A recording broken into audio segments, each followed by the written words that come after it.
19 years in the system teaches you one thing: nobody leaves you anything but trauma. So when a cheap envelope showed up carrying the deed to a dead stranger's ranch, I figured it was a scam. I was wrong. It was a map and an apology. Rain streaked the grime on my single apartment window, blurring the flickering neon sign of the liquor store across the street into a bloody smudge. My coffee tasted like burnt copper and regret. It was a Tuesday, just another morning in a life that mostly felt like a waiting room for a train that was never going to arrive. I grabbed my keys, headed downstairs, and yanked open the dented metal door of mailbox 4B. Usually it was a receptacle for past due notices, credit card rejections, and flyers for cheap pizza. Today, it held something different: a thick, cream-colored envelope, heavy stock paper, the kind of paper that costs actual money. The return address was embossed: Carter and Finch, attorneys at law. I ripped it open on the stairs. No eagerness, just a dull curiosity. Inside was a legal document dense with jargon, a heavy iron key taped to a piece of cardboard, and a handwritten letter on stationery that smelled faintly of dried lavender and old dust. "Jack," the letter began. The handwriting was sharp, jagged, the ink pressed so hard into the paper I could feel the ridges on the back. "You don't know me. By the time you read this, I will be dead, which is probably for the best. My name is Beatrice Miller. I knew your mother. I knew her before the drugs, before the system swallowed you whole. I owe you 19 years of a life you never got to live. I can't give you the time back, but I can give you the truth and a place to stand. The deed to the property is attached. It's yours now. Go to the ranch." Look where the music stopped. I stood frozen on the third-floor landing. 19 years. My mind violently snapped back to the endless rotation of group homes, the smell of industrial bleach masking the scent of unwashed children, packing my entire existence into black plastic trash bags every 6 months because suitcases were a luxury the state didn't provide. I remembered the heavy hands of indifferent foster fathers, the exhausted sighs of overworked caseworkers, and the deep, hollow ache of, knowing you belong to absolutely no one. I didn't know a Beatrice Miller. My mother was a ghost, a series of fractured memories involving screaming matches, sirens, and the cold linoleum of a police station waiting room. I looked at the legal document. A warranty deed, 120 acres in a desolate pocket of West Texas, fully paid off, taxes handled for the next decade, transferred to Jack Thomas, me. A cynical laugh scraped its way up my throat. People like me didn't inherit ranches. We inherited debt, genetic predispositions to addiction, and bad teeth. This had to be a mistake, a cruel, bureaucratic clerical error. I pulled out my phone and dialed the number on the lawyer's letterhead. A receptionist answered, transferred me, and a man with a voice like dry gravel picked up. "Finch speaking." "I got a letter," I said. My voice sounded thin, defensive. "About a Beatrice Miller. You sent it to the wrong guy." "Jack Thomas?" Finch asked. "Yeah. Born August 14th? State ward from age 5? Emancipated at 18? I gripped the railing. "Who the hell are you people?" "We are the executors of Miss Miller's estate," Finch replied, his tone stripped of any emotion. "There is no mistake, Mr. Thomas. The property is legally yours. The keys are yours. What you do with it is your business. Sell it, burn it down, or live on it. Miss Miller's only stipulation was that we mail you that specific letter upon her passing. Good day." The line went dead. I walked back into my apartment. I looked at the mold creeping up the corner of my bathroom ceiling. I looked at the uniform for my dead-end warehouse job draped over a chair.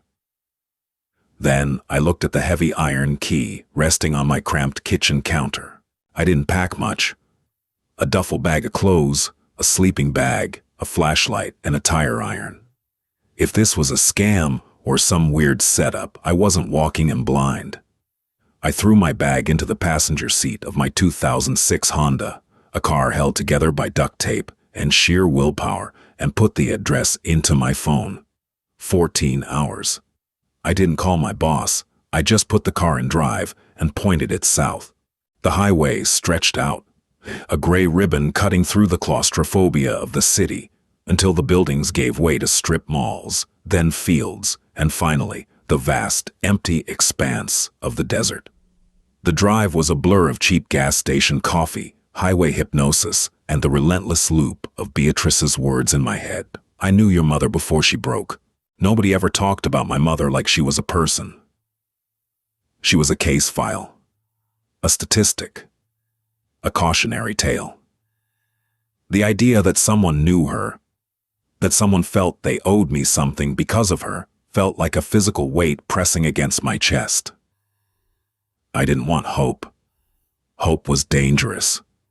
Hope was the thing that made you sit by a window, waiting for a car that was never going to pull into the driveway. By the time the GPS told me to turn off the main highway onto a cracked, sun-bleached county road, the sun was beginning to dip below the horizon, painting the sky in violent shades of bruised purple and blood orange. I drove for another 10 miles on a road that eventually dissolved from asphalt into a rutted dirt path. Dust billowed behind the car, a massive cloud choking the evening air. Then I saw it. Barbed wire, rusted brown and sagging, lined the property edge. A massive wooden archway stood over a metal gate. The words, Miller's Rest, carved into the crossbeam. Though the letters were heavily weathered by decades of wind and sand, I killed the engine. The sudden silence was absolute, heavy, and completely unnatural to a kid raised in the chaotic noise of the city. I stepped out, the gravel crunching loudly under my boots. The air was bone dry and smelled of sagebrush and hot earth. I took the heavy iron key from my pocket, walked up to the gate, and slid it into the heavy padlock securing the chain. It turned with a satisfying metallic click. The chain fell away. I pushed the gate open, its hinges scream in protest, a long, high-pitched screech that echoed across the empty fields. Driving up the long driveway, the house finally came into view. It wasn't the grand, sprawling estate a city kid imagines when they hear the word ranch. It was a 2-story farmhouse, its white paint peeling off in long, curled strips like dead skin. The porch sagged in the middle, and the windows were dark, staring out at the desert like hollow eyes. Behind the house sat a massive, dilapidated barn, its roof partially caved in. I grabbed my flashlight and the tire iron, leaving my bag in the car. The wooden stairs groaned under my weight. The front door was unlocked. I pushed it open, and a wall of stagnant, suffocating heat hit me. The air inside tasted like dust and decay. I flicked on my flashlight, the beam cutting through the gloom, illuminating millions of floating motes. The house was fully furnished, but it looked as if the occupants had simply evaporated 20 years ago. Faded floral armchairs sat in the living room, draped in heavy white sheets that had yellowed with time. A thick layer of dust coated the coffee table, a stack of old magazines, and a pair of reading glasses left carelessly beside a ceramic mug. It was a tomb, a perfectly preserved monument to a life that had abruptly ended. I walked carefully through the first floor. I entered the kitchen, dining room. A small study crammed with books, whose spines were cracked and fading. Every step I took echoed, amplifying the profound isolation of the place. I kept thinking about the letter. Look where the music stopped. I swept the flashlight beam across the living room again. Nothing. I checked the dining room. Nothing. Then I moved toward the back of the house, pushing open a heavy oak door. It was a parlor of some sort, darker than the rest of the house because thick, heavy drapes were pulled tightly shut. In the corner, sitting against the floral wallpaper, was an upright piano. It was a beautiful piece of furniture, crafted from dark mahogany, but it was in a state of severe neglect. Some of the ivory keys were missing, looking like knocked-out teeth. I walked over, my heart hammering a slow, heavy rhythm against my ribs. Look where the music stopped. I set the tire iron down and brushed my hand across the top of the piano. My fingers came away black with grime. I opened the bench. Just old sheet music, the edges crumbling like dry leaves. Chopin. Beethoven. Nothing hidden. I looked at the piano itself. I pressed a key. It let out a flat, discordant thunk. The strings inside were rusted or snapped. I crouched down, examining the pedals, the underside, looking for a seam, a lock, anything out of the ordinary. Then I noticed the panel just below the keyboard. It was slightly misaligned. The gap on the left side was a fraction of an inch wider than the right. I wedged my fingers into the gap and pulled. It didn't budge. I grabbed the tire iron, wedged the flat end into the crack, and applied pressure. The wood groaned, protested, and then, with a sharp crack of splintering nails, the panel popped off and clattered to the floorboards. Behind the panel was a hollow cavity. Sitting inside the dust-filled darkness was a metal lockbox. It was heavy, made of dark steel, the kind you'd keep a handgun or emergency cash in. I pulled it out and set it on top of the piano bench. The padlock was small, but sturdy. I didn't have a key for this one. I didn't care. 19 years of being a secondary character in my own life had built up enough frustration that I wasn't going to let a cheap brass lock stop me. I swung the tire iron down hard. Metal sparked against metal. The sound was deafening in the quiet house. I hit it again, and a third time. The hasp bent, then finally gave way, the lock popping open. My hands were shaking as I pulled the lid back. I expected money, or jewelry, maybe legal documents proving this was all some elaborate tax evasion scheme. Instead, the box held a thick stack of spiral-bound notebooks, their covers faded. Beneath them lay a bundle of envelopes tied with a piece of brittle twine and a single 8x10 photograph face down. I reached for the photograph first. I flipped it over. It was a picture taken on the front porch of this exact house. The paint was pristine in the photo, the wood bright. Two women stood side by side, smiling into the camera. One was an older woman, sharp features, graying hair pulled back tightly. Beatrice, I assumed. The other woman was young, maybe 20. Her hair was messy, her smile wild and uncontained. She was holding a baby wrapped in a blue blanket. I recognized the young woman's eyes. I saw them every morning in the mirror above my bathroom sink. It was my mother, but it was the man standing behind them that made the breath freeze in my lungs. He had one hand resting possessively on my mother's shoulder. His face had been violently scratched out with a pen, the paper torn through in a frenzy of deep, angry, blue ink gouges. Underneath the photograph was a birth certificate. Name, Jack Thomas Miller. Mother, Sarah Thomas. Father. The space was blank. I wasn't just left a ranch by a stranger. I was standing in my own family's graveyard. I picked up the first notebook, opening to the first page. The handwriting was Beatrice's. August 14th. He took the baby today. Sarah is broken. I don't think she will survive this. God forgive me, I let him walk out the door. Hours bled into the walls of that suffocating parlor. The flashlight beam began to flicker, the batteries dying a slow death, casting long, erratic shadows across the peeling floral wallpaper. I didn't care. I sat cross-legged on the floorboards, the thick dust coating my jeans, completely absorbed in the desperate, jagged cursive of Beatrice Miller. I read through the first notebook, then the second. Beatrice wasn't a relative. She was a ghost from an era that didn't exist anymore, a tough, uncompromising woman who used her isolated ranch as a sanctuary for women who had nowhere else to run. A safe house before domestic violence shelters had hotlines and government funding. Sarah, my mother, arrived in the dead of winter, bruised, pregnant, and terrified. December 2nd, a journal entry read, Sarah barely speaks. She flinches when the floorboards settle. She is carrying a child she wants desperately, but she is terrified of the blood in its veins. She won't tell me his name. She just calls him the judge. My stomach tightened. The judge. I turned the pages, my eyes burning from the strain and the dry air. I read about my own birth. I read about my mother's brief, fierce joy. There were paragraphs describing how she would sit on the porch with me, singing low, off-key lullabies into the desert wind. For a few brief, shining months, I wasn't a ward of the state.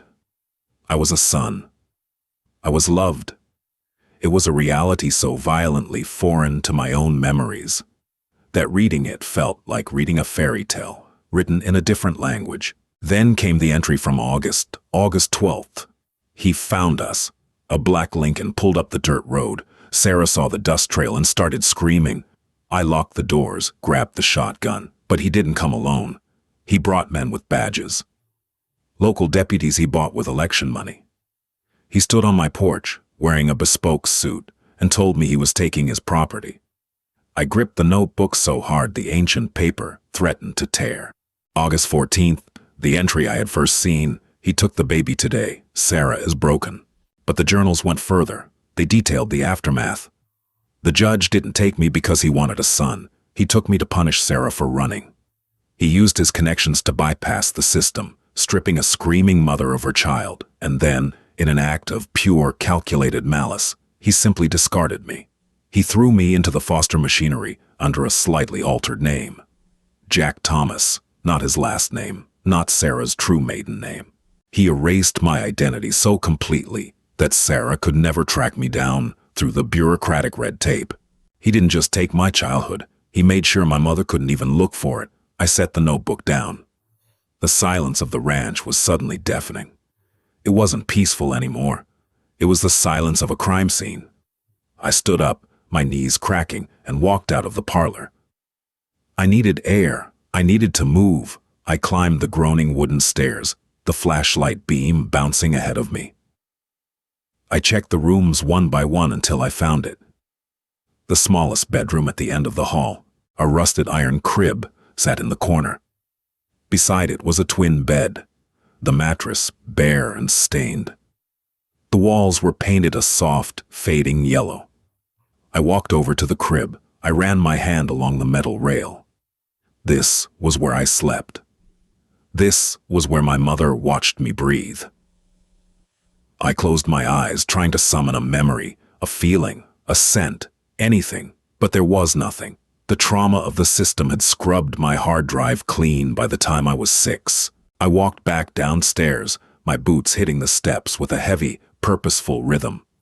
The cynical armor I had worn for 19 years, the sarcastic deflections, the emotional distance, was cracking. Beneath it wasn't sadness. It was a cold, sharp, unadulterated rage. I went back to the lockbox on the piano. There was still a bundle of envelopes tied with twine at the bottom. I untied the brittle string. It snapped into dust. The envelopes weren't letters. They were bank statements. Decades of them. Addressed to Beatrice Miller, I opened the top one. The balance at the bottom of the page was staggering. $250,000. I frowned, shuffling through the papers. Every month for 19 years, a deposit of $1,000 was made into the account. The sender wasn't a person, it was a shell corporation. But Beatrice's frantic, obsessive notes in the margins told the real story. Hush money, she had written in red ink on a statement from 2008. Blood money. He pays me to keep my mouth shut about what happened on this ranch. He pays me so I don't go to the state police. I take it. I am a coward. I take it because I know Sarah is dead and I have no proof, and he would crush me like an insect. My mother died of an overdose when I was 7. I knew that much from my caseworkers. Now I knew why. She didn't just fall into addiction. She was pushed into a void by a man who stole her reason for living, and Beatrice, paralyzed by fear of a powerful local judge, took the payoff. But she didn't spend it. She hoarded it. She let her ranch fall into ruin, let the paint peel and the roof cave in, refusing to touch a single cent of the man's money. She was saving it for me. Dawn broke over the West Texas desert, not with a gentle, cinematic glow, but with a harsh, unforgiving light that seemed designed to expose every crack, splinter, and flaw in the old farmhouse. I sat on the sagging front porch, my legs dangling over the edge. The wood dug into my thighs. My back ached from sitting on the parlor floor, and my eyes burned from reading 19 years of guilt by a dying flashlight. Beside me sat the metal lockbox. Inside that rusted cube was $250,000 in a trust. The deed to 120 acres of barren land, and the spiraled journals that mapped the systematic destruction of my family. I ran my fingers over the dented lid. Then I pulled out the very last envelope from the bottom. It was sealed. My name, Jack, was written on the front in Beatrice's jagged, failing hand. The ink was faded, the paper brittle. I tore it open. The silence of the desert seemed to hold its breath. Jack, if you are reading this on the porch, watching the sun come up, then you have my stubbornness and your mother's resilience. You didn't run. I knew you wouldn't. I tracked the judge's career for years. Judge Richard Caldwell. I watched him win elections. I watched him shake hands, kiss babies, and pass harsh sentences on men who committed a fraction of his crimes.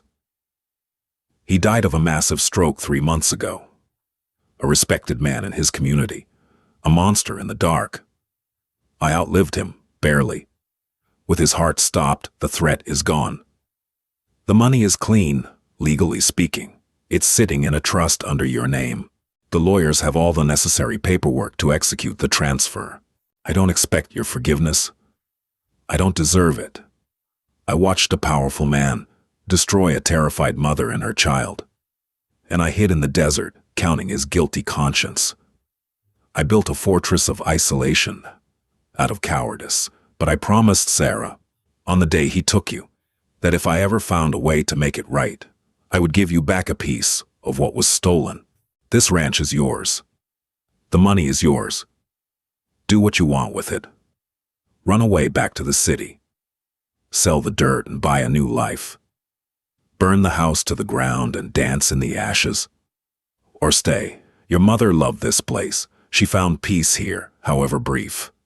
Maybe you can too, Beatrice. I folded the letter with slow, deliberate movements and shoved it deep into my jacket pocket. The air was finally starting to warm up. The sharp smell of dry sagebrush grew stronger, baked by the rising sun, hitting the cracked earth. High above, a lone hawk circled lazily in the massive, cloudless blue sky, looking for something small and broken in the brush. My whole life, I had been told exactly what I was. A burden on the taxpayers. A 9-digit file number in a manila folder. A temporary placement until a permanent family could be found. A family that never materialized. I was taught early and brutally to pack light.